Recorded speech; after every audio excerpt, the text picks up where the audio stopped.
When my successful son Brandon invited me to live with him and his wife in their luxury condo in Charlotte, I thought I'd finally have the peaceful retirement I deserved. But every night at exactly 3 a.m., I'd hear the shower running. One night, curiosity got the better of me, and I discovered the horrifying truth about my perfect son. What I witnessed in that bathroom didn't just shatter my heart. It made me realize there were darker secrets hiding beneath his caring facade. Drop a comment below letting me know where you're watching this story unfold, and whether you think you would have had the courage to investigate those mysterious 3 a.m. sounds. The wrench slipped from my hands as the phone rang, cutting through the quiet of my garage. At 67, I'd grown comfortable with my small-town solitude, spending afternoons working on my old Chevy.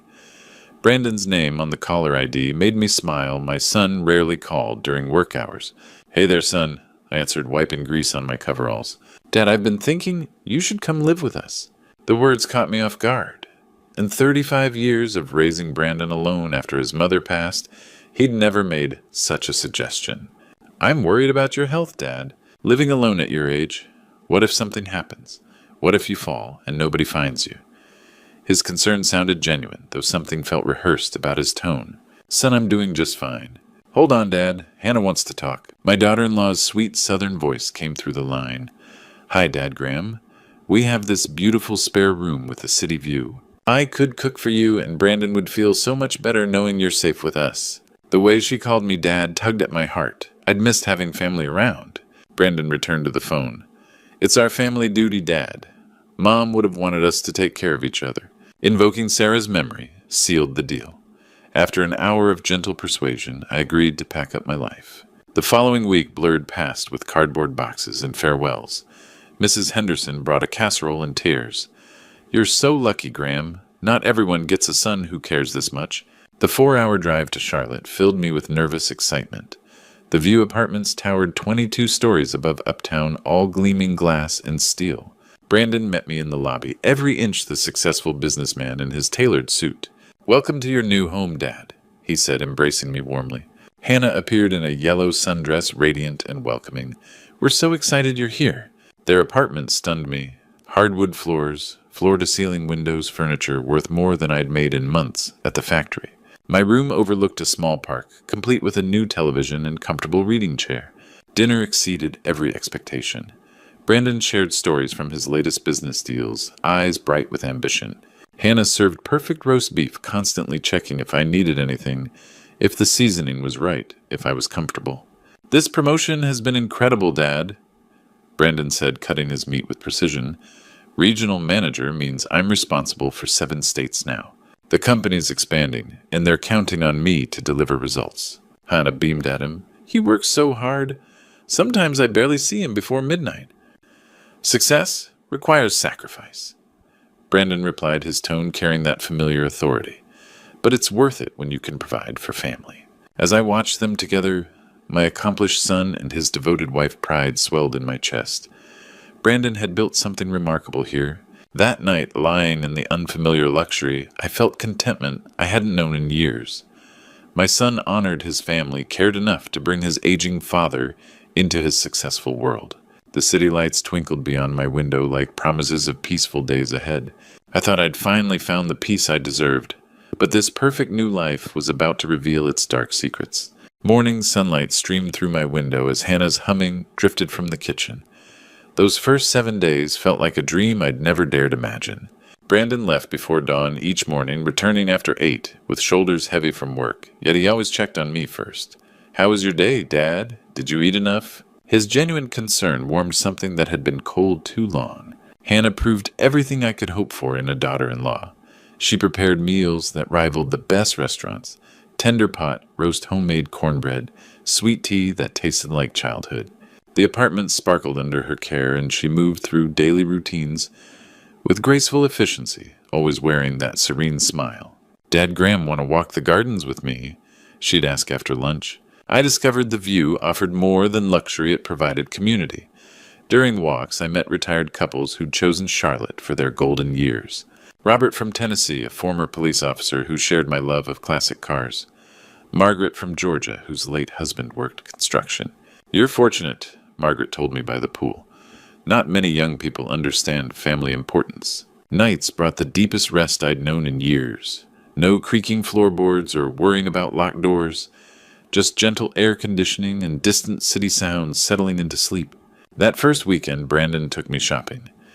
"You need new clothes, Dad. Can't look like a small-town mechanic in upscale Charlotte." At the department store, he introduced me to colleagues. "This is my father. Finally convinced him to move in. You raised a good son," one coworker said. "Brandon talks about you constantly. Says you taught him everything about hard work and integrity." The praise validated 35 years of wondering if I'd done enough as a single parent. But as the second week began, subtle changes crept in like shadows at dusk. Hannah's morning humming grew quieter, sometimes absent. Dark circles appeared under her eyes despite early bedtimes. "Just tired, Dad, Graham. Sometimes I don't sleep well," she'd say when I asked her smile more fragile. Brandon's evening check-ins became shorter. His patience showed cracks when Hannah served dinner 5 minutes late, or I asked too many work questions. "Dad, I've had a long day. Can we talk later?" he'd say, rubbing his temples. Tuesday night of that second week, something jolted me awake. An unidentifiable sound had penetrated the walls. I lay listening, but heard only silence. My bedside clock read 2:30. The next morning, neither mentioned anything unusual. Hannah served breakfast with her customary smile, though it didn't reach her eyes. Brandon scrolled through emails, muttering about difficult clients and impossible deadlines. Hannah moved more carefully now, like someone afraid of making mistakes. When she accidentally dropped a spoon during lunch, she flinched before picking it up, glancing toward Brandon's empty chair as if he might materialize to witness her clumsiness. "Everything all right, sweetheart?" I asked. "Of course," she replied quickly. "Just clumsy today." But her hands trembled slightly as she continued clearing dishes. By the second week, I started noticing small things that didn't quite add up. The heat wave that hit Charlotte that week made everyone dress lighter, yet Hannah continued wrapping herself in long sleeves and high necklines. Even during our afternoon walks, when temperatures soared into the 90s, she'd emerge from her room covered from wrist to throat. "Aren't you burning up in that sweater, honey?"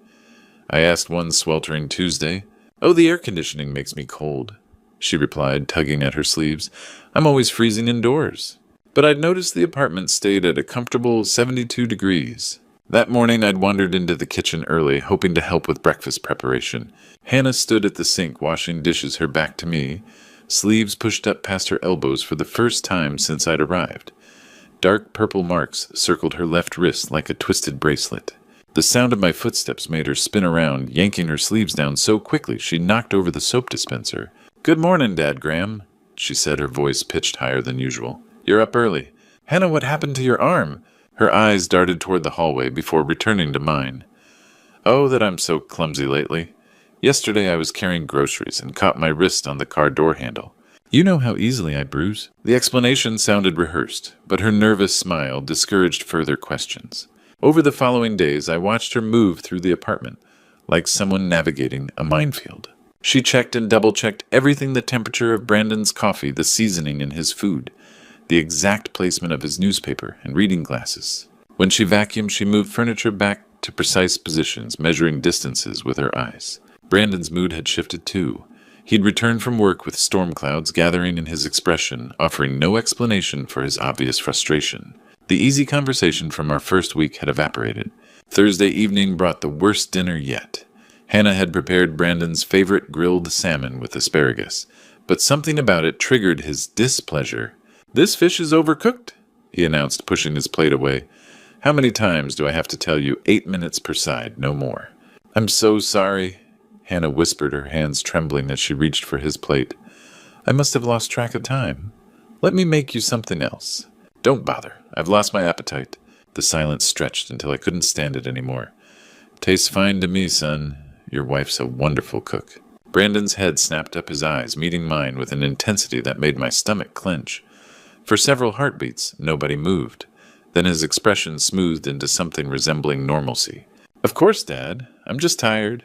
Long day at the office." But his tone carried an edge I'd never heard before. Hannah excused herself early, claiming a headache. I helped clear the table while Brandon disappeared into his home office, closing the door with more force than necessary.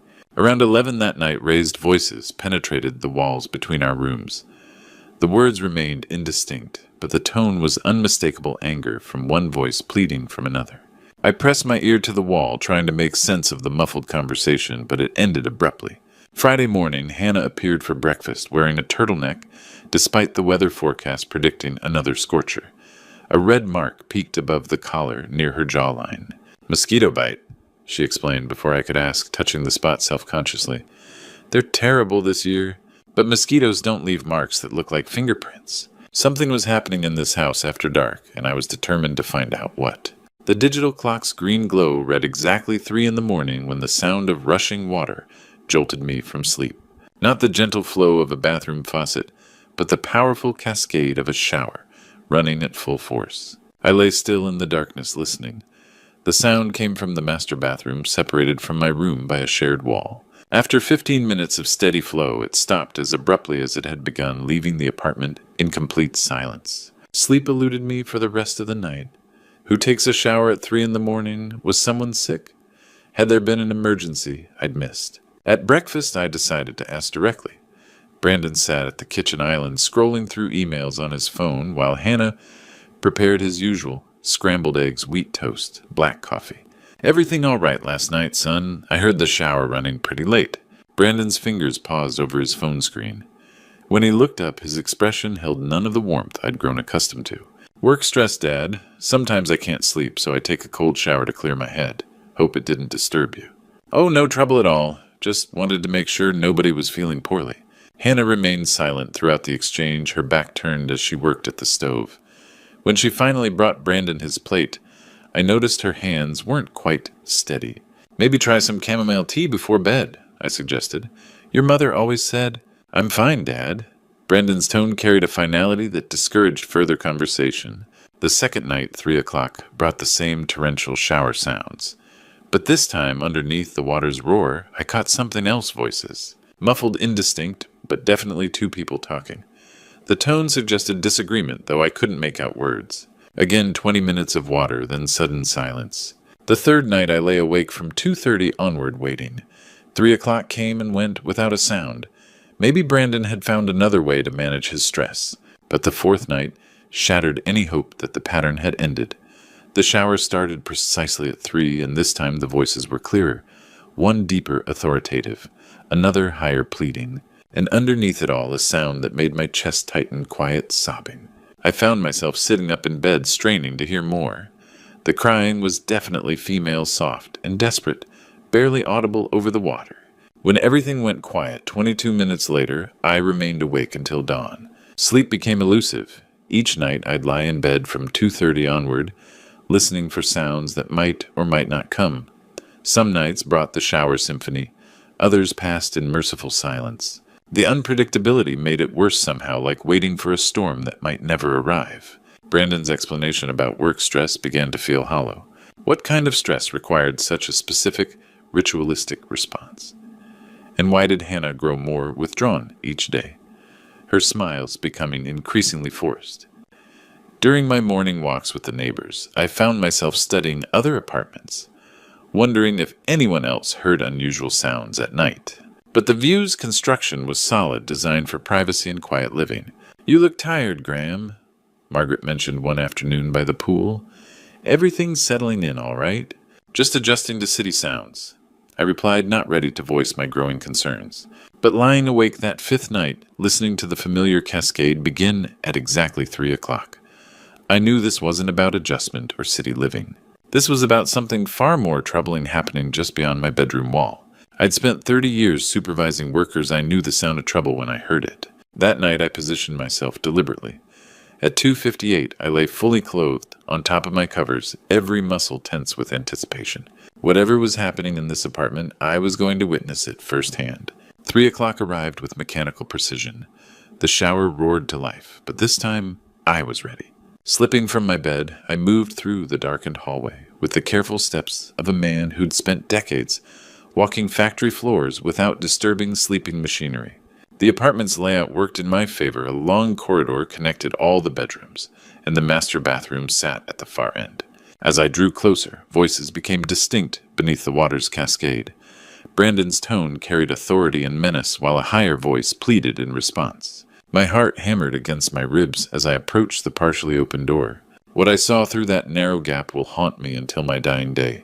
Hannah stood beneath the shower's full force, fully clothed in her nightgown, the fabric clinging to her shivering frame. The water ran cold, I could tell from the way her whole body convulsed with each second under the stream. Brandon gripped her hair with one hand, holding her head back, forcing her to take the icy torrent directly in her face. "Next time you embarrass me in front of my father," he hissed, his voice barely audible over the water, "remember this feeling. Remember how helpless you are." Hannah's response was barely a whisper. "I'm sorry. I'm so sorry." "Please, Brandon, I didn't mean—" "Shut up." His grip tightened. "You made me look bad when you dropped that plate at dinner, like I can't provide a wife who has basic coordination." She'd dropped a plate I hadn't even noticed, but apparently that minor accident had warranted this torture. My first instinct screamed to burst through that door, to grab my son and throw him against the wall. But 30 years of managing dangerous situations had taught me the value of strategic thinking. If Brandon discovered me now in his current state of rage, what might he do to Hannah? What might he do to me? Hannah's legs gave out, and she would have collapsed, if not for Brandon's grip on her hair. Her quiet sobs mixed with the water's roar, creating a symphony of suffering that cut through my soul like glass. "Are you going to be more careful?" Brandon demanded. "Yes," she gasped. "Yes, I promise." "Good, because next time it won't just be cold water." The threat hung in the air like poison. I backed away from the door, my legs trembling so violently I nearly stumbled. Somehow I made it to my room and closed the door silently behind me.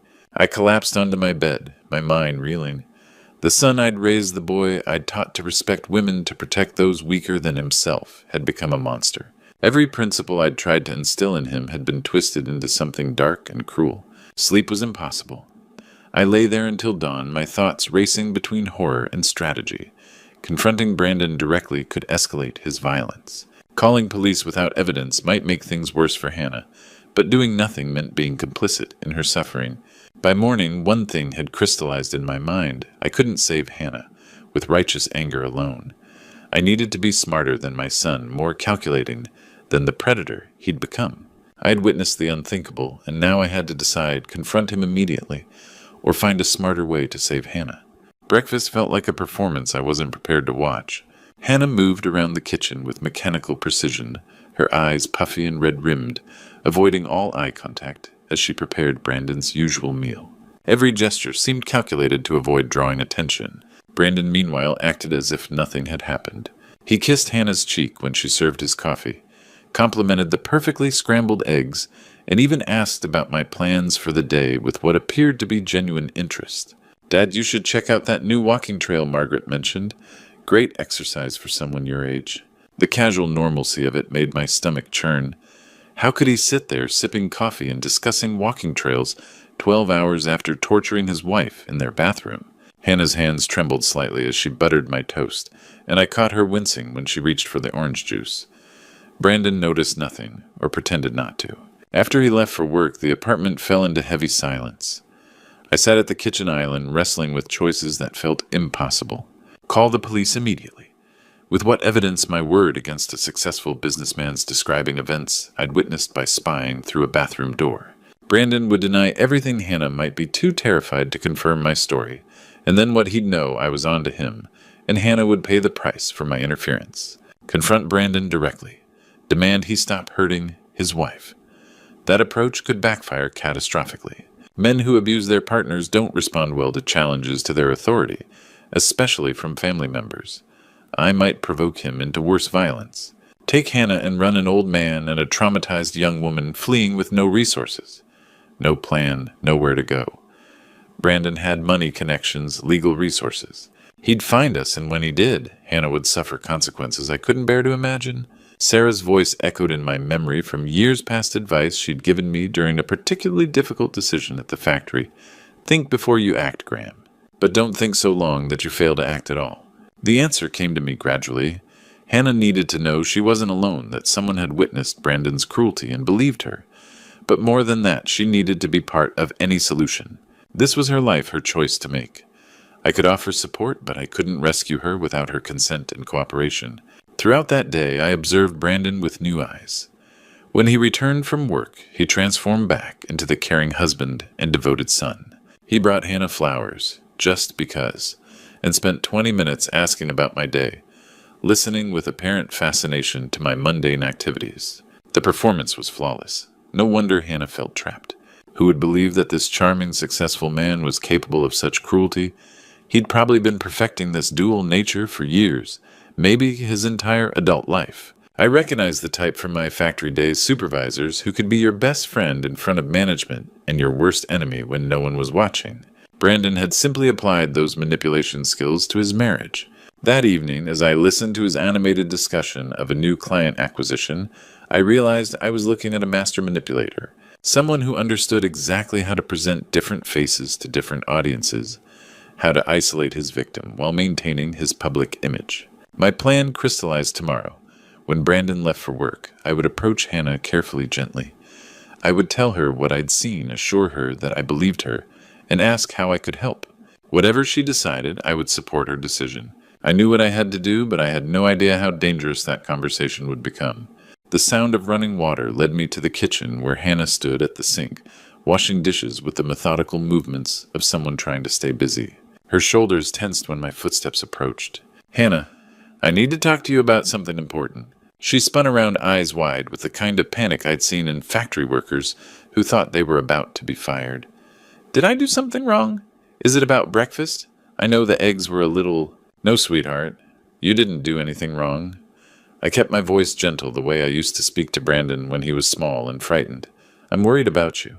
Her hands gripped the dish towel so tightly her knuckles went white. "I don't understand. I saw what happened in the bathroom last night." The towel fell from her hands as her legs gave out. She sank into one of the kitchen chairs, her face crumpling as sobs shook her entire body. Not the quiet, suppressed crying I'd heard through the walls, but deep, wrenching sounds of someone who'd been holding back tears for far too long. "Please," she gasped between sobs. "Please don't tell him you know. He'll kill me. He's told me he'll kill me if anyone ever finds out." I knelt beside her chair, placing a gentle hand on her shoulder. "Hannah, listen to me. I'm not here to make things worse. I'm here to help you." It took 20 minutes for her to calm down enough to speak coherently. The story that emerged made my blood run cold. 18 months of escalating abuse. Brandon's threats to destroy her reputation to make sure no one would ever believe her if she tried to leave. Financial control that left her with no resources of her own. "He says I'm stupid, that I can't survive without him," she whispered. "Maybe he's right. He's wrong about that, and about everything else. But we need evidence before we can act. We need to be smart about this."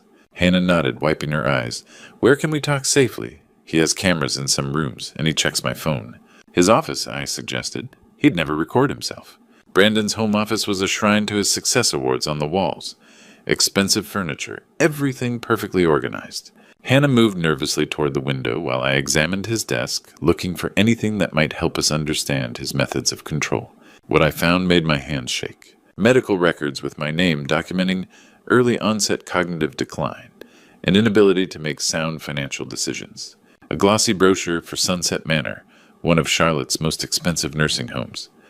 Email drafts addressed to lawyers, discussing guardianship proceedings and asset management. "Hannah," I called, my voice hoarse, "come look at this." She read over my shoulder, her face growing pale. "Oh my God, he's been planning this since before you moved in." The pieces fell into place with sickening clarity. The concerned phone calls about my health, the insistence that I needed care, the way he'd isolated me from my old life, making me dependent on his version of family. "He doesn't just want to control you," I said, sinking into Brandon's leather chair. "He wants to control both of us. Your freedom, my assets, everything." Hannah's hand found mine. "We're both his victims." For the first time since I'd witnessed that horrible scene, I felt something other than helpless rage. I felt determination. Brandon had made a crucial mistake. He'd underestimated both of us. He saw Hannah as a weak woman he could break, and me as a confused old man he could manipulate. He was wrong on both counts. "We're going to stop him," I said, squeezing Hannah's hand. "But we have to be smarter than he is." Hannah straightened in her chair, and for the first time since I'd arrived, I saw steel in her eyes. "What do we need to do? We weren't just fighting for Hannah's freedom anymore. We were fighting for both our lives." From the privacy of my bedroom, I dialed the number Hannah had found in the phone book. Robert Martinez, family law attorney, answered on the third ring. "Mr. Martinez, I need help with a domestic violence situation, I said quietly, keeping my voice low, even though Brandon was at work. Are you in immediate danger, sir? Not me directly, but my daughter-in-law is. And there's financial elder abuse involved, too. His tone sharpened with professional interest. I can see you today if necessary. What evidence do you currently have? Eyewitness testimony to physical abuse and documents showing fraudulent medical records about my mental capacity. Good start. You'll need audio recordings, photographs of injuries, medical documentation, and written records of threats. Can you gather these safely? Over the next week, Hannah and I became careful conspirators. She purchased a small digital recorder with her grocery money, hiding it in her pocket during Brandon's increasingly frequent verbal attacks. The audio quality wasn't perfect, but it captured his threats clearly. You're worthless, his voice hissed through the tiny speaker during our review session. Nobody would want you if they knew how pathetic you really are. Hannah's response barely audible. I'm sorry, I'll try harder. You'd better. Because if you ever embarrass me again, you'll regret it. While Brandon worked, I photographed every document in his office. The fake medical evaluations, the nursing home brochures, email, correspondence with lawyers about guardianship proceedings. Each image went to our secure email account that Hannah had created using the library's computers. Look at this, Hannah whispered one afternoon, showing me a bank statement she'd found. He's been moving money from your accounts into his name. Small amounts, but consistently. The financial theft added another layer to our case. Martinez had been right. We needed comprehensive evidence of both crimes. 3 weeks into our evidence gathering, Hannah revealed the complication that changed everything. Graham, I need to tell you something. She sat across from me in the apartment's small library, hands folded protectively over her stomach. I'm pregnant. 8 weeks. My heart clenched. Does Brandon know? Not yet. I'm terrified to tell him. He's always said he doesn't want children, that they'd interfere with his career. The pregnancy added urgency to our timeline. Hannah couldn't endure much more abuse in her condition, and we couldn't risk Brandon discovering her secret before we were ready to act. Martinez helped us contact Safe Harbor Charlotte's women's shelter, arranging a bed for Hannah when the time came. We also alerted Detective Tom Bradley at Charlotte PD, giving him advance notice of the domestic violence situation without revealing our specific timeline. When you're ready to act, call immediately, Bradley advised. Don't wait. Don't give him time to destroy evidence or hurt anyone. I spent hours at the library researching my legal rights and gathering medical records, proving my mental competency. Dr. Williams, my physician back home, provided written testimony that I'd never shown signs of cognitive decline. Hannah practiced her escape route from the apartment to the parking garage, then to Safe Harbor. We rehearsed what she'd say to Brandon when she asked for the divorce, how she'd get out safely if he became violent. Friday. Martinez confirmed during our final phone consultation. Serve him with papers on Friday evening. Hannah, you leave immediately afterward. Graham, you call 911 the moment things escalate.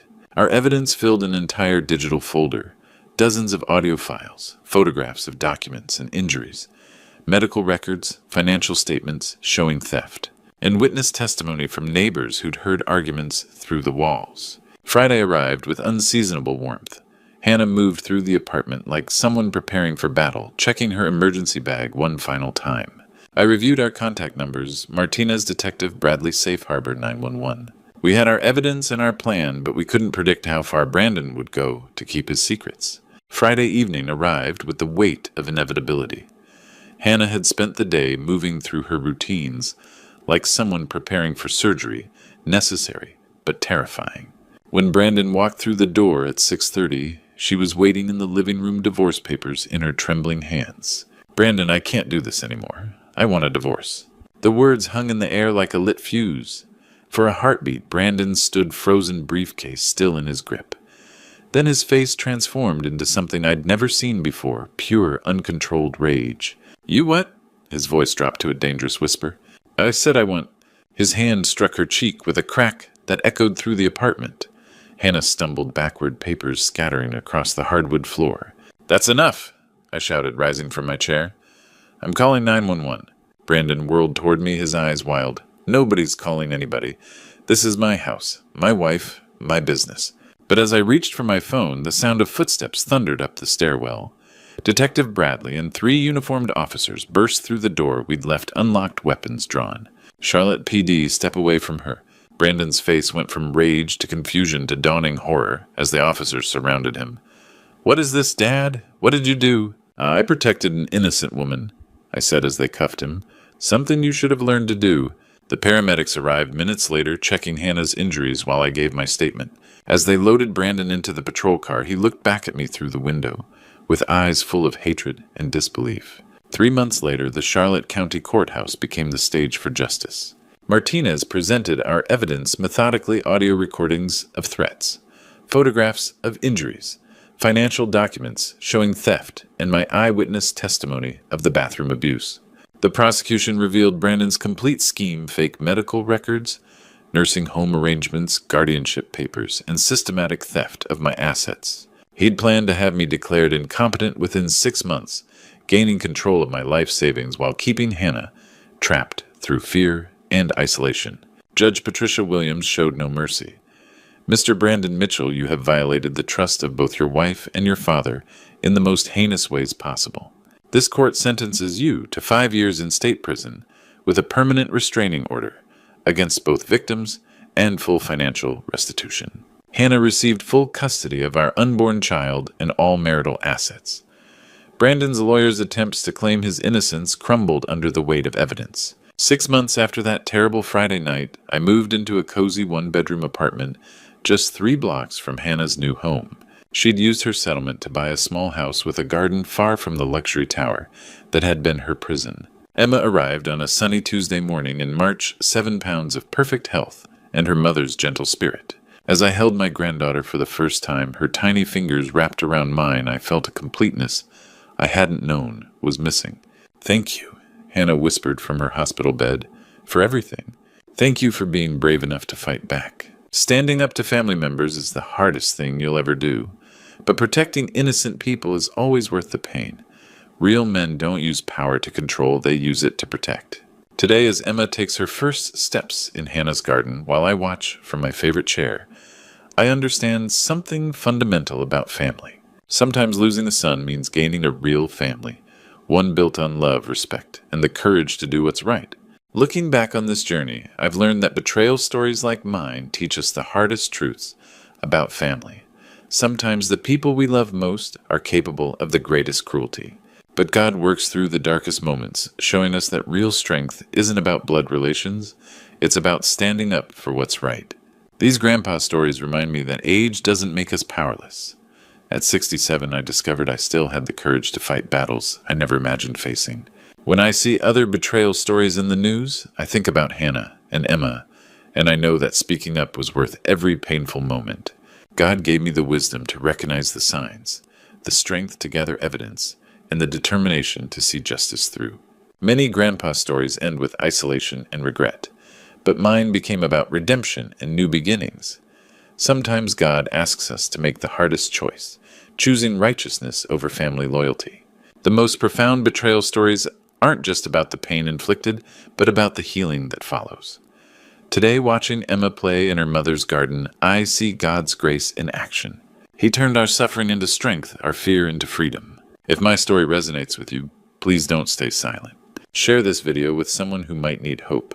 Leave a comment about your own experiences and subscribe to our channel for more stories that matter. Sometimes one person's courage to speak up can save another's life.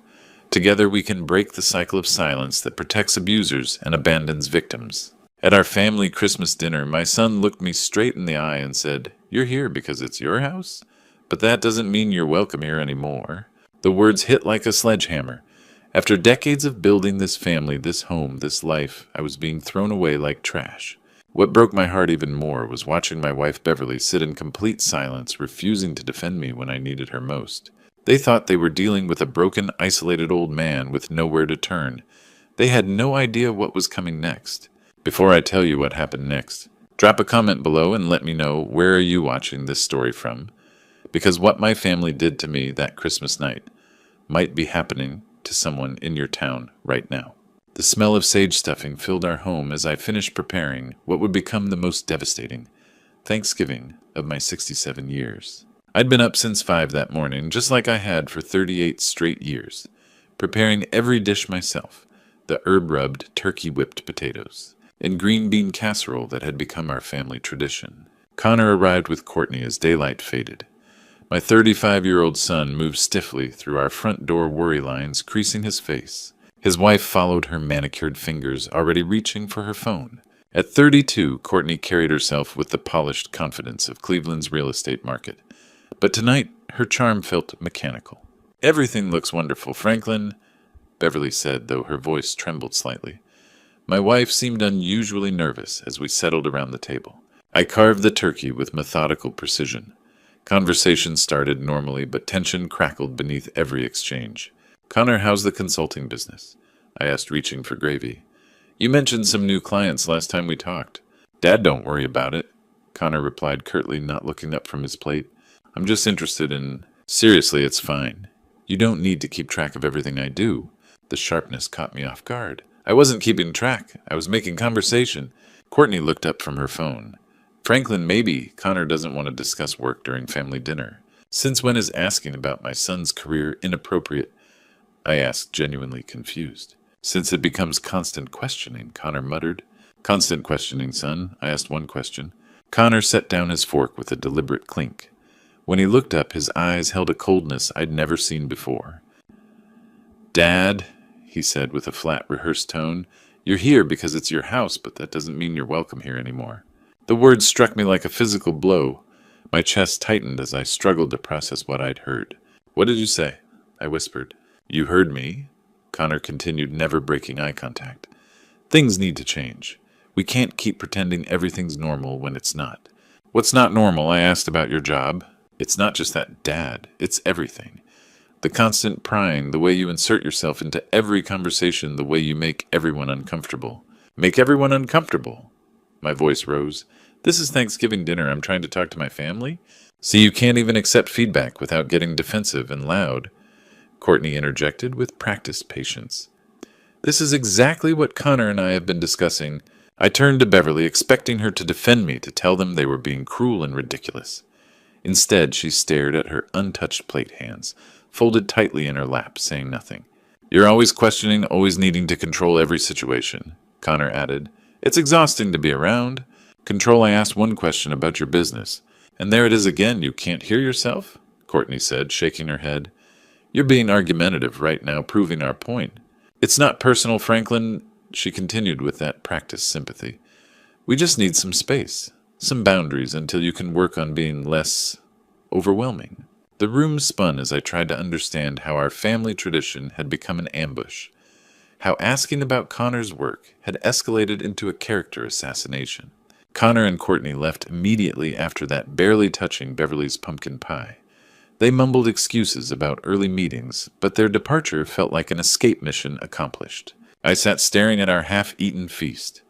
Beverly moved like a ghost, clearing plates in mechanical silence, avoiding my eyes as she scraped food into containers. That's when I realized this hadn't been spontaneous. The careful timing Courtney's prepared remarks.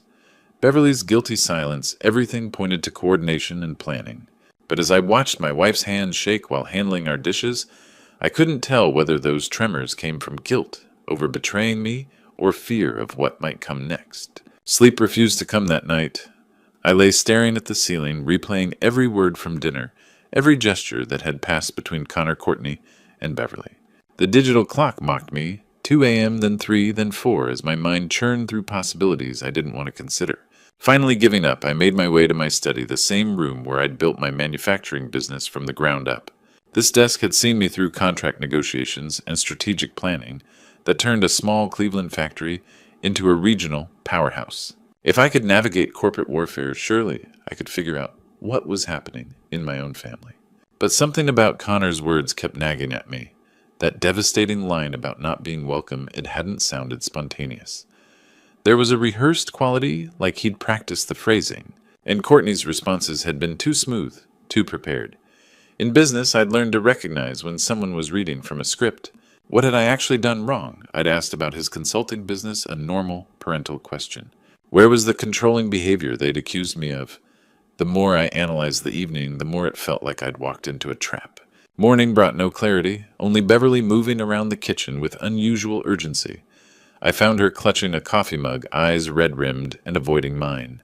Beverly, we need to talk about last night. Her shoulders sagged. Franklin, what the hell just happened at our dinner table?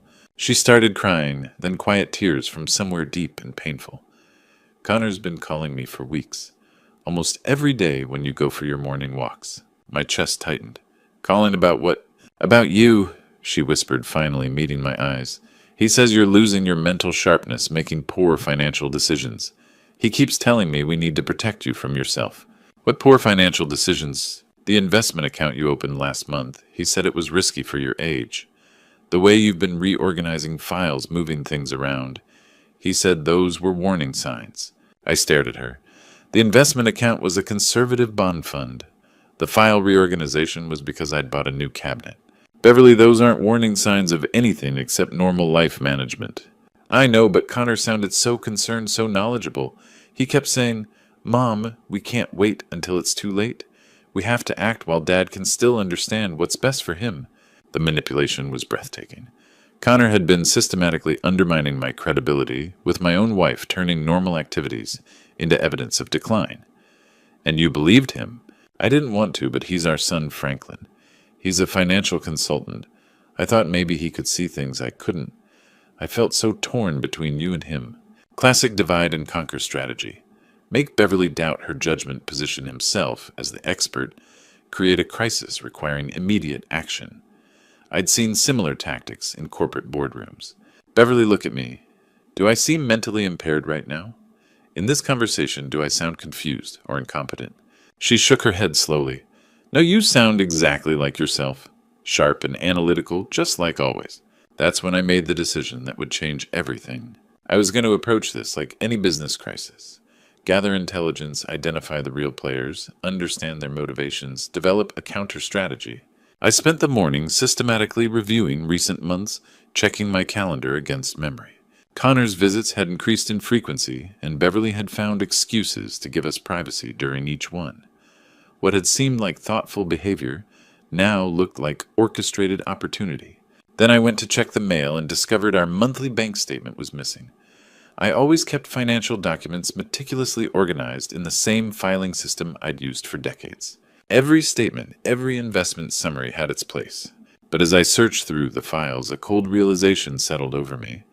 Someone had been going through my personal papers, and they'd been careful enough to cover their tracks almost. The next morning, I approached my filing cabinet like a crime scene investigator. What I'd initially dismissed as a missing bank statement turned out to be the tip of an iceberg that chilled me to the bone. 3 months' worth of bank statements had vanished entirely. Insurance policies and property deeds showed subtle signs of photocopying slight misalignments and paper texture changes that only someone with my obsessive organizational habits would notice. The timeline was damning. Every missing document corresponded exactly with Connor's increased visits to our house. When I confronted Beverly about the missing papers, she seemed genuinely confused. Franklin, I never touch your files. You know how particular you are about your system. Her bewilderment appeared authentic, which meant someone else had been systematically harvesting my financial information while she remained oblivious. I needed professional confirmation of what I suspected, so I drove to First National Bank to meet with Jim Morrison, a man I'd done business with for 15 years. Jim's discomfort was obvious the moment I mentioned potential unauthorized access to my accounts. Franklin, he said, loosening his tie, I probably shouldn't be telling you this, but someone did request information about your accounts last month. They had what appeared to be a valid power of attorney document. My blood pressure spiked. I never signed any power of attorney. The signature matched our records perfectly. We ran it through our verification system twice. Jim pulled up the digital file on his computer. The inquiry was specifically about account balances and asset valuations, not transaction history, just current worth. Who made the request? Your son Connor, accompanied by a woman. Not your daughter-in-law, though. Someone we didn't recognize. Blonde, professional-looking, carried herself like a lawyer or real estate agent. The pieces were falling into place with terrifying clarity. Connor hadn't been acting alone, and this mysterious woman suggested a level of premeditation that went far beyond family concern. Jim, I need copies of everything related to that inquiry, and I need you to flag my accounts for any future access attempts.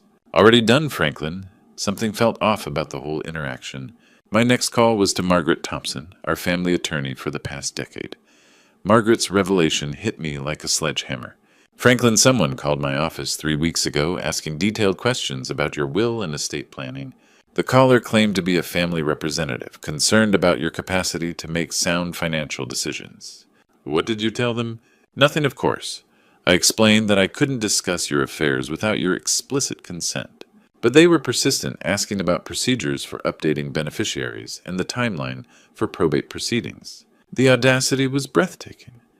They weren't just planning to take control of my assets, they were researching what would happen after I died. Margaret, I need you to run a check on something else. Has anyone been consulting with elder law attorneys about guardianship procedures for someone matching my profile?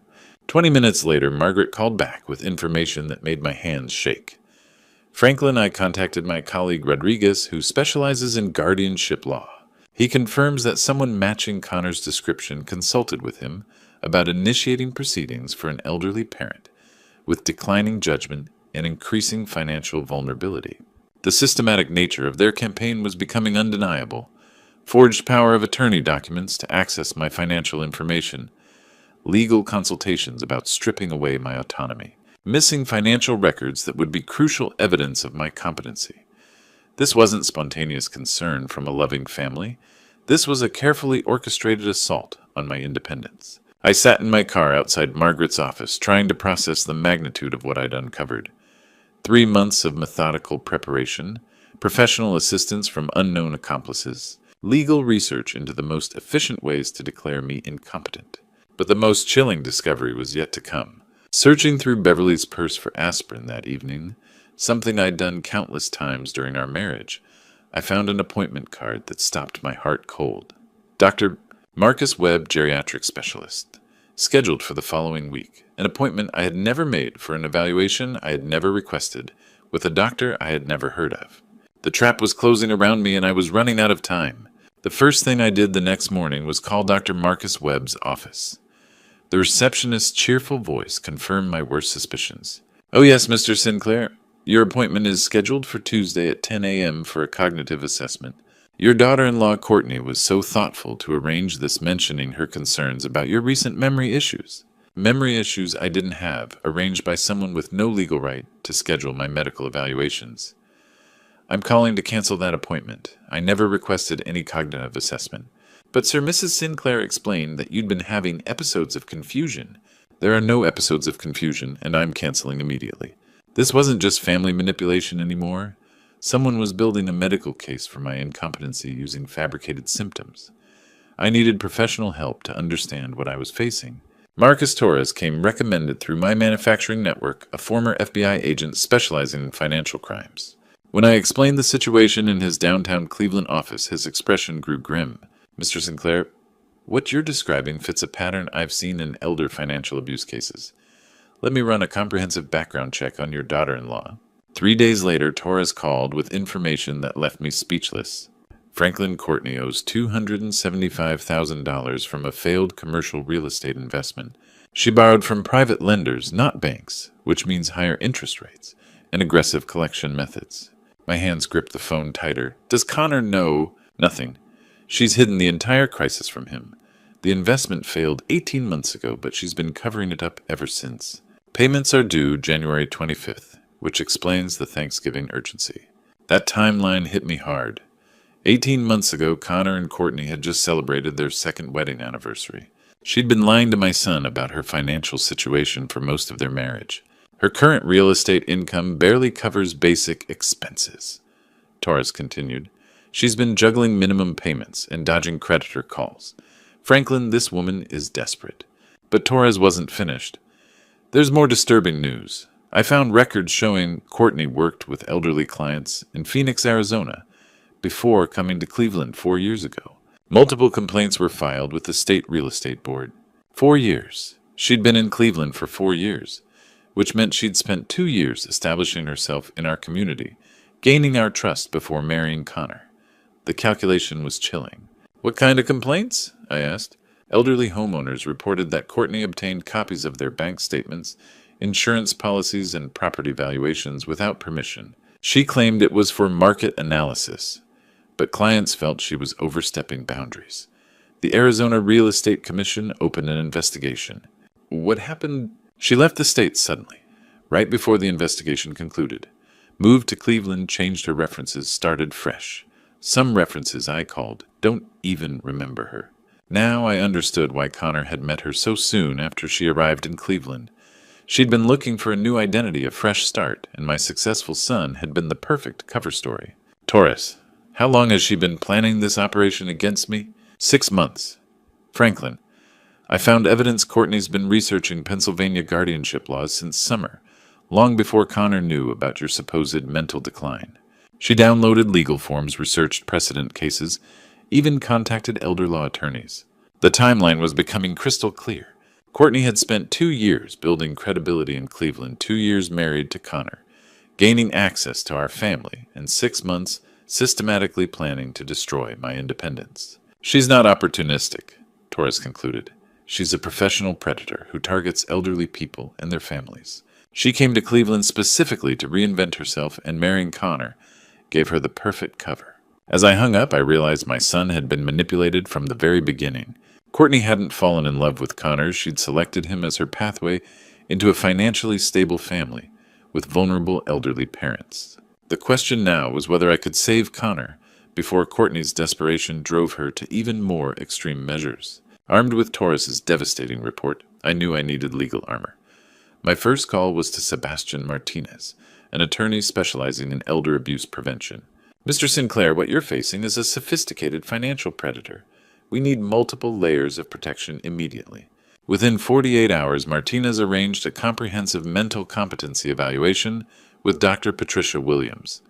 The 3-hour assessment covered memory recall to complex problem solving. The results were unequivocal. Franklin, your cognitive function scores significantly above average for your age group, Dr. Williams explained. You show no signs of dementia or impaired judgment. Any court would recognize your complete mental competency. Martinez used those results to file preemptive legal motions preventing guardianship abuse. We're creating an irrevocable trust structure, making it virtually impossible for anyone to access your assets, even with a temporary guardianship order. I implemented digital fortress protocols, changing every password, adding 2-factor authentication, creating detailed documentation of daily activities. Every conversation with Torres, every legal consultation was meticulously recorded. But the most crucial discovery was unplanned. While installing a security camera system Martinez had recommended, I found a small recording device hidden behind our kitchen coffee maker. Had Connor planted surveillance in my own home? When Beverly returned from book club that evening, I confronted her. "Beverly, what is this?" I demanded, holding up the tiny recorder. Instead of guilty denial, she smiled, actually smiled for the first time in weeks. "Franklin," she said, settling into her chair, "I've been married to you for 42 years. Did you really think I would betray you?" The world tilted. "What are you talking about? I've been recording Connor's phone calls for 3 weeks. Every manipulative conversation, every coaching session with Courtney, every lie about your mental state." My mouth fell open. "You've been... What?" Beverly returned with a digital recorder and notebook, filled with dates and times. "Listen to this." Connor's voice filled our living room. "Mom, you have to stick to the script. When Dad asks questions, seem worried about his memory. Courtney says it's crucial you appear concerned about his decision-making." Then Courtney's voice, sharp and calculating. "Beverly, this only works if Franklin thinks he's losing you too.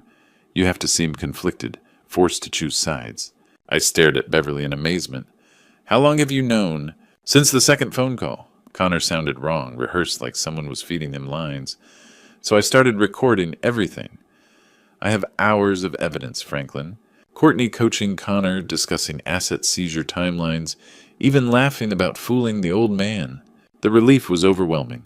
My wife had been playing confused, manipulated spouse, while secretly gathering evidence to destroy their conspiracy.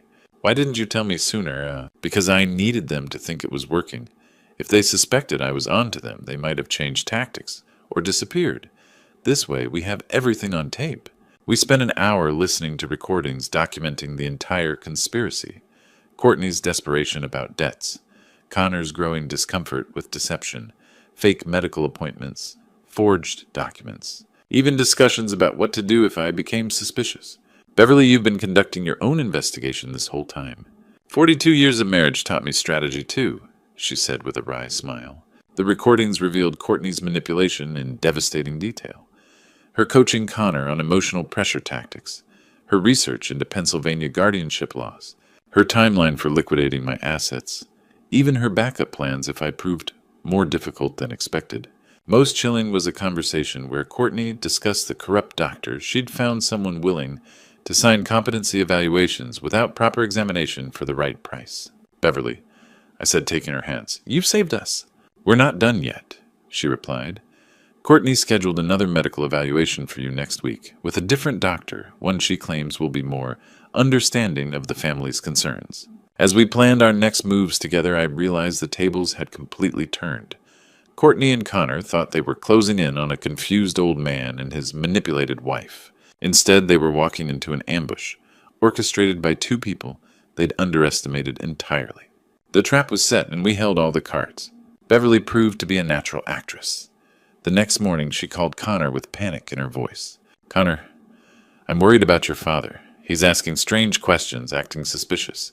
He keeps asking about phone calls and medical appointments I don't know anything about. I could hear Connor's sharp breath through the phone. What kind of questions? He wanted to know if anyone had been through his files. He seemed confused about missing bank statements. Connor, I think he's getting paranoid. I'll be right over. Keep him calm until I get there. We'd positioned recording equipment throughout the living room, hidden behind picture frames. This conversation would be documented from multiple angles. Connor arrived within 30 minutes, looking haggard and desperate. His appearance was disheveled, wrinkled shirt, unshaven face, the look of a man who hadn't slept in days. Mom, where's Dad?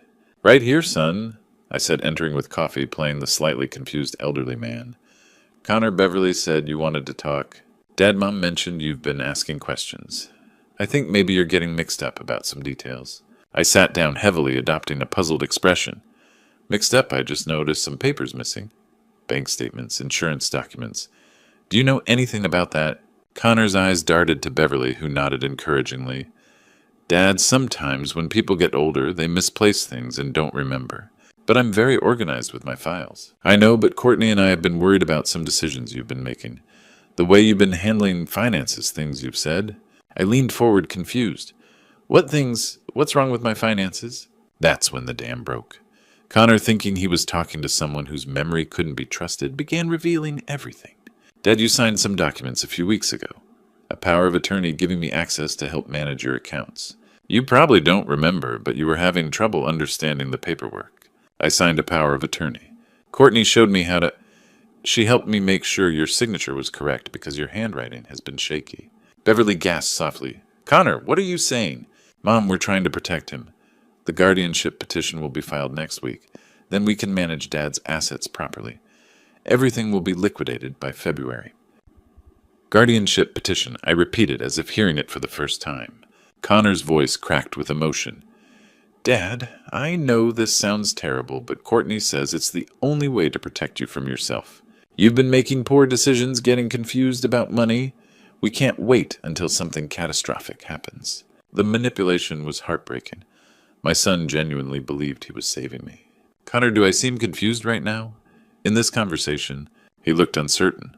Well, no, but Courtney says people with your condition have good days and bad days. Today might be a good day. That's when I made my move.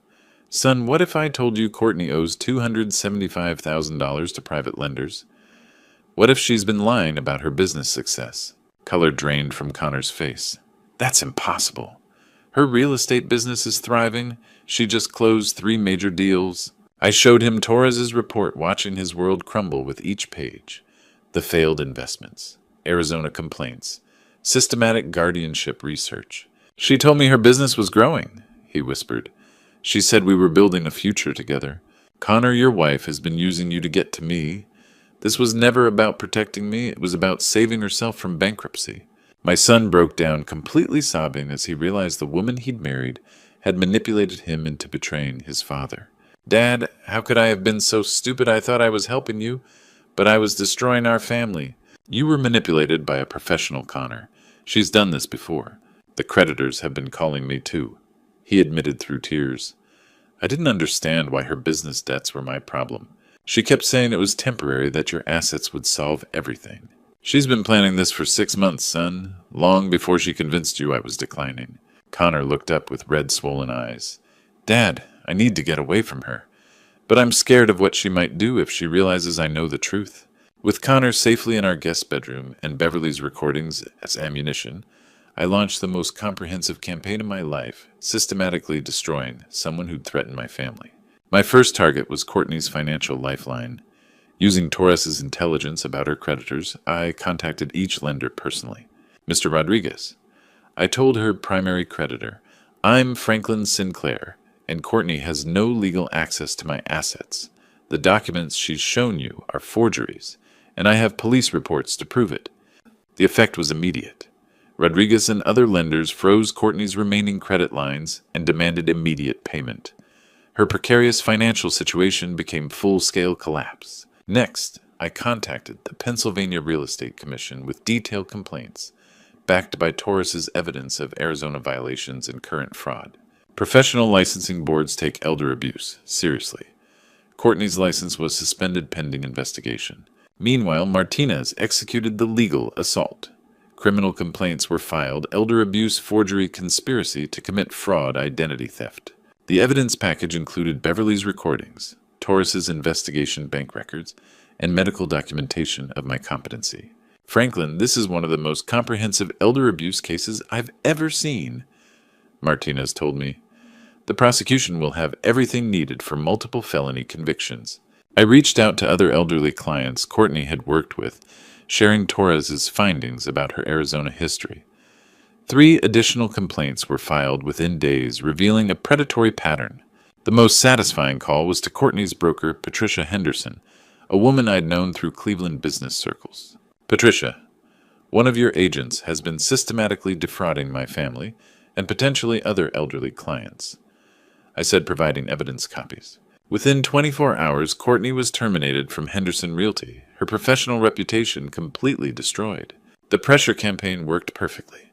Courtney made increasingly desperate moves, providing more evidence. She attempted accessing my accounts with additional forged documents, not knowing Jim Morrison was flagging every inquiry. She tried emotional manipulation on Beverly appearing at our house with tears. Beverly, you have to understand, I was just trying to help the family plan for the future. Courtney pleaded at our door. Franklin is getting older, and someone needs to look out for his interests. Beverly, confident in her role, recorded everything. Courtney, Franklin seems perfectly capable of managing his affairs. Maybe focus on your own financial problems. Courtney's shock when Beverly revealed she knew about the debts was priceless. She realized her carefully constructed lies were unraveling completely. Courtney's final desperate gambit was pressuring Connor to return home and fix this misunderstanding. She called repeatedly, sent threatening texts, even appeared at his workplace. She's becoming unhinged, Connor told us after one disturbing encounter. She accused me of betraying her, said I'd destroyed her life. When I mentioned Arizona, she got scary, said she'd make sure I regretted crossing her. That threat was the final evidence we needed. Martinez immediately filed for a restraining order and alerted police about threats against family members. The end came swiftly. Detective Sarah Walsh from Cleveland Police Financial Crimes Unit had been building the case for 2 weeks. They found Courtney at her former office, apparently trying to convince Patricia Henderson to give her another chance. Courtney Sinclair. Detective Walsh announced entering the conference room where Courtney was pleading her case. You're under arrest for elder abuse, conspiracy to commit fraud, forgery, and making terroristic threats. The arrest was witnessed by 6 real estate professionals who'd known Courtney as successful. Watching her led away in handcuffs, her professional facade finally stripped away, provided unexpected satisfaction. Connor watched news coverage that evening with mixed relief and sadness. Dad, I can't believe I was married to someone capable of this. How did I not see who she really was? She's a professional manipulator, son. Her job was making sure you didn't see the truth. As we sat in our living room, the same room where this nightmare had begun at Thanksgiving, I felt something I hadn't experienced in months, complete peace. The woman who'd tried to destroy our family was behind bars, my son was home and healing, and Beverly and I had discovered we made a formidable team. The war was over and we'd won. The courtroom was packed 6 months later when Judge Patricia Morrison delivered Courtney's sentence. The case had attracted attention throughout Pennsylvania, as sophisticated elder abuse. Mrs. Sinclair, Judge Morrison said, looking down with obvious disgust, you systematically targeted and manipulated an elderly man and his family for financial gain. This court sentences you to 24 months in state prison, followed by 3 years probation. The judge continued, this case will serve as precedent for how Pennsylvania handles elder financial abuse. The evidence, including recorded confessions and documented forgery, demonstrates your calculated crimes. Courtney was ordered to pay full restitution for legal fees and damages. Connor's divorce was finalized within weeks, made simple by her criminal conviction. The real healing took longer. Connor rented an apartment 10 minutes away, close enough to rebuild our relationship, but far enough for independence. We started family therapy with Dr. Elizabeth Harper, who specialized in manipulation recovery. Connor was as much a victim as you were, Franklin, Dr. Harper explained. Courtney used sophisticated psychological techniques that would fool most people. Therapy helped Connor recognize warning signs he'd missed, how Courtney had isolated him from questioning friends, how she'd gradually made him doubt his judgment while positioning herself as the expert. Dad, she convinced me that questioning your mental state showed love and concern, Connor admitted. I thought I was being responsible.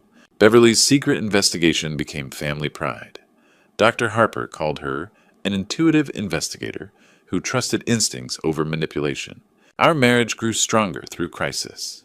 Working against a common threat reminded us why we'd fallen in love 42 years earlier. Beverly's intelligence and courage had literally saved our family's future. Connor found new work with a Cleveland firm specializing in fraud prevention, ironic but fitting. His manipulation experience gave him unique insights into how financial predators operate. Thanksgiving 2025 felt like stepping into an alternate universe. Same dining room, same table, but everything had changed. Connor arrived with homemade apple pie, chatting enthusiastically about work. Beverly and I exchanged knowing glances, watching our son's genuine happiness. Dad let me help with the turkey this year, Connor offered, taking the carving knife. Time I learned the family technique properly. Watching him carefully slice meat using the same methodical approach my father had taught me, I felt profound completion. 3 generations of wisdom had converged. Experience had defeated manipulation. Family loyalty had overcome deception. You know what I'm most grateful for, Connor said as we sat down. Learning that getting older doesn't mean getting weaker. Dad, watching you outmaneuver Courtney, taught me that experience is the most powerful weapon against exploitation. Beverly raised her wine glass. To family partnerships no one sees coming. As we clinked glasses around our restored table, I reflected on the most important lesson. Age doesn't make us vulnerable. It makes us formidable. 40 years of business experience, 4 decades of marriage, and 67 years of life had given me tools no young predator could match. Looking back on this ordeal, I realized I made a crucial mistake that nearly cost me everything. I trusted blindly without staying vigilant. Don't be like me. Don't assume that family love automatically means family loyalty. Even the people closest to you can be manipulated by desperate circumstances. Betrayal stories like mine are becoming increasingly common in America. These grandpa stories you hear aren't just entertainment. They're warnings. When I share betrayal stories with other seniors, I see the same shock I felt that Thanksgiving night. Too many grandpa stories end tragically because we don't recognize the signs early enough. But here's what I've learned. God gave us wisdom through experience for a reason. The Lord blessed me with 40 years of business instincts that saved my family. And thank God for Beverly's courage. Without her secret recordings, Courtney might have succeeded. The most important lesson from these grandpa stories isn't about being suspicious of everyone. It's about trusting your instincts when something feels wrong. Age brings discernment that no young predator can anticipate. Your gray hair represents decades of learning to read people and situations. Betrayal stories teach us that experience is our greatest defense against those who would exploit us. Don't let anyone convince you that getting older means getting weaker. You've survived decades of challenges that makes you formidable, not vulnerable. If this story resonated with you, please share it with someone who needs this warning. Leave a comment below about your own experiences with family manipulation. Your story could save another family. And don't forget to subscribe to our channel for more real-life stories that matter. Together, we can protect our community's most precious members.